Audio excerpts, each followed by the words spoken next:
Subscribe and share my channel Sudarsana. ఓం శ్రీ లక్ష్మీ నృసింహస్వామిని నమః. శ్రీ గురుభ్యో నమః. నరసింహ శతకము 32వ పద్యము. ధరణిలో వెయ్యేండ్లు తనువు నిల్వగబోదు, ధనమెప్పటికి శాశ్వతంబుగాదు. ధారాసుతాదులా తన వెంట రాలేరు, భృత్యులు మృతిని తప్పింపలేరు. బంధుజాలము తన్ను బ్రతికించుకోలేరు, బలపరాక్రమమేమి పనికిరాదు. ఘనమైన సకల భాగ్యములెంత గల్గియు, గోచి మాత్రం వైన గొనుచుబోడు.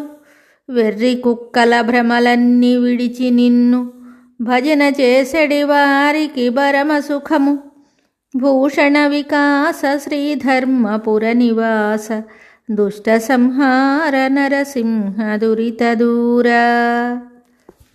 ఈ పద్యమునకు భావము: ఓ నరసింహస్వామి, ఈ శరీరము లోకములో 1000 ఏళ్ళుండదు. ధనము శాశ్వతము కాదు. భార్యాపుత్రులు మొదలగువారు చనిపోయిన వాని వెంట రారు. సేవకులు చావును తప్పించలేరు, బంధువులు బ్రతికించలేరు. ఎన్ని సంపదలున్నా గోచిగుడ్డనైనా వెంట కొనిపోలేరు. వెర్రెత్తిన కుక్కల్లాగా లేనిపోని భ్రాంతులకు లోబడక, సర్వేశ్వర, నిన్నే సేవించేవారికి ఎంతో సుఖము కలుగుతుంది స్వామి. మరి ఒక పద్యంతో మళ్ళీ కలుద్దాం. శుభం. Subscribe and share my channel Sudarsana.